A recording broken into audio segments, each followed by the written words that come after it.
Ladies and gentlemen, this is very, very important in our country. We have tremendous pressures.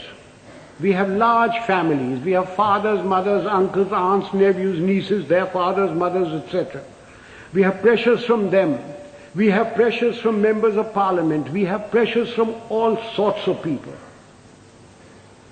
And we lack the courage to withstand that pressure. This is very important for us in India. And that takes me to the next attribute: moral and physical courage. I do not know which is more important, moral courage or physical courage. Were I talking to a lot of soldiers, I would lay emphasis on physical courage. But since I'm only talking to a handful of soldiers, and mostly civilians, I will lay emphasis on moral courage. What is moral courage? Moral courage is the ability to distinguish right from wrong. And having distinguished that, you must have the courage to stand up and say your piece, irrespective of what your superior thinks, irrespective of your colleagues, irrespective of your subordinates. You must have the courage to say so. A yes man is a horrible man. He must be shunned. He is a disgrace. He may rise very high. He may become a minister. He may become a field marshal. But he will never, never become a leader. He will be used by his superiors. He will be disliked by his colleagues, and his subordinates have no respect for them. Moral courage is essential.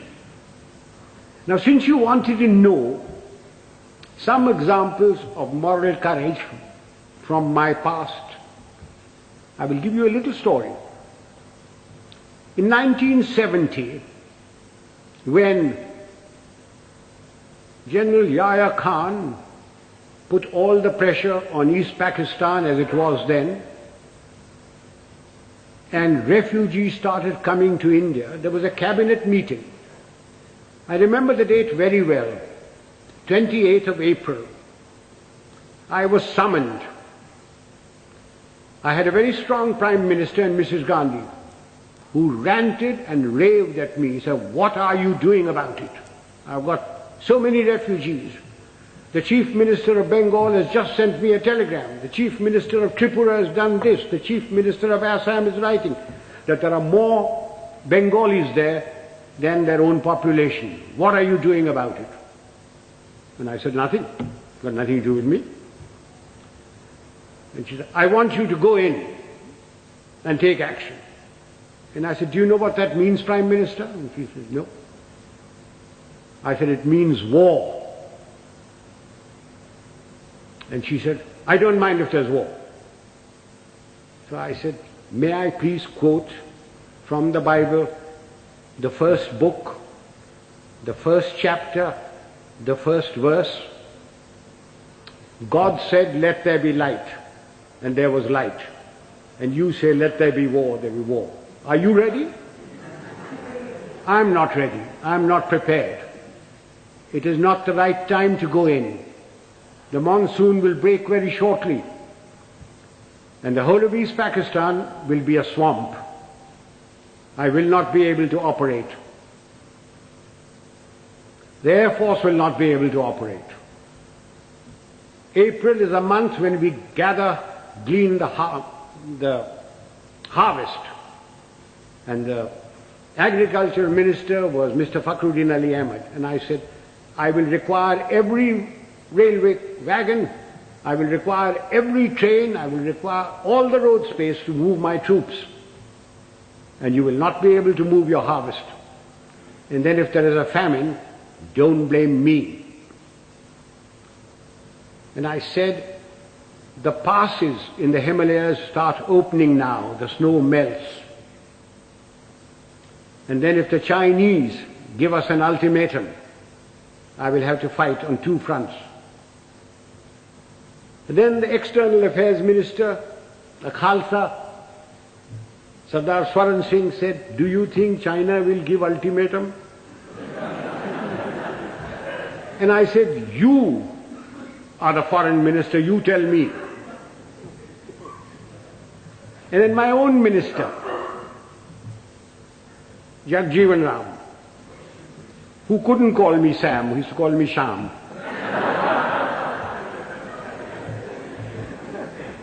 He said, Sham, maan jao na.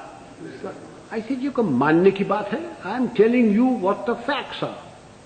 And I said, if you want me to do this, Prime Minister, I guarantee you 100% defeat.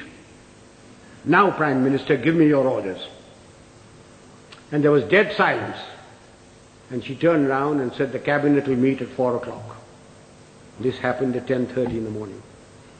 So, as the cabinet ministers walked out, I being the junior most man there, was the last to go, she said, Chief, will you stay behind?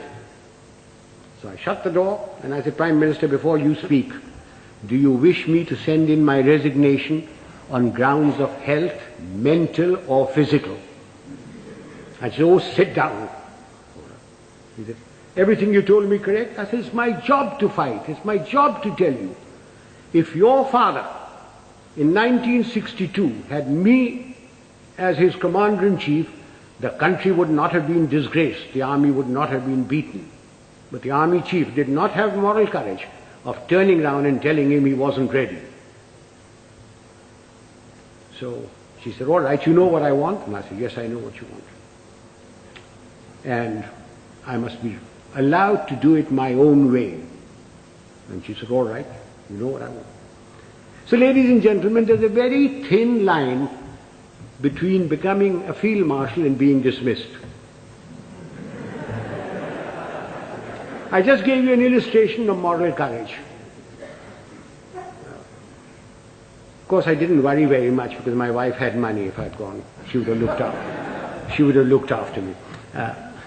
So much for moral courage. Now I come to physical courage. Fear is a natural phenomenon like hunger and sex. Anyone who says he is not frightened is a liar, except perhaps the Gorkha. Everyone is frightened. It is one thing to be frightened and quite another to show fear. It's when your knees are knocking and your teeth are chattering and you're about to make your own geography. That's when the real leader comes out. If once you show fear in front of men that you may be commanding, it doesn't matter whether they're soldiers, they're clerks, they're labor, there are students, once you show fear, you should quit. Now again, General D'Souza said, I must give some examples from my own life. This was in Burma in 1942. I was commanding a Sikh company, big tough chaps, very fond of them. I had a man called Sohan Singh, big man, stood about 6'4". He had been promoted many times to Lance Naik, to Naik, and every time, because he was a Badmash, he was broken. We'd had lots of casualties and we had to make promotions. So we had a promotion conference with the commanding officer, and Sohan Singh's name came up and I said, no use making him, he'll be broken tomorrow. So he was passed over. The conference finished, names were published. I came back to my Basha, where my company was in the jungle, and I found my senior Subedar, Balwant Singh, terribly worried. And he said, Saab, Sohan Singh ko kaid kar diya. I said, क्यों, क्या हुआ? उसने बोला कि आज आपको साहब गोली मारेगा. I said, oh, अच्छा, पेशी होगा. So a stool was put in, a table was put there, and Son Singh was marched up in front of me. Son Singh was at that time a light machine gunner, and light machine gunners carried pistols, and his pistol was taken away from him. So he was marched up in front of me. The usual charge was read out, and I said, Son Singh, क्या बात है? साहब गलती हो गया. So I said, तुमने बोला कि तू हमको गोली मारेगा. So I picked up the pistol, loaded it, walked up to him, handed the pistol to him. I said, तेरा दिल है मारने का, मारो. And he said, नहीं साहब गलती हो गया. So I gave him a tight slap. I said, case dismissed, जाओ भागो. I went off to the mess, had my dinner, came back, and everybody in the company was very worried. And the Subedar Sahab, Balwant Singh said, नहीं साहब आज रात आपको गोली मारेगा. So I shouted out, Son Singh किधर है? Son Singh came along. I said, Son Singh आज रात मेरा बाशा पर तुम सेंट्री होगा, और कल सुबह 5 बजे 1 मग्गा चाह और 1 मग्गा गर्म पानी दाढ़ी बनाने के लिए. कोई शक? बेशक, भागो. And I went in there. I was woken up in the morning by Son Singh with a mug of tea and a mug of hot water, and he followed me like a lamb throughout the conflict. Now, ladies and gentlemen, if you think I wasn't frightened, you are mistaken. I was terrified. But if I hadn't done that, and put Son Singh in the clink or something like that, everybody would have said, देखा हमारा साहब डरता है. Just an example of this. How often during riots and all that, some young sergeant with nothing but a little stick in his hand has walked in and quelled everything by showing courage. So physical courage is essential to leadership. You needn't be foolhardy like I was. I was very young. I don't know whether I do it today. But physical courage is essential.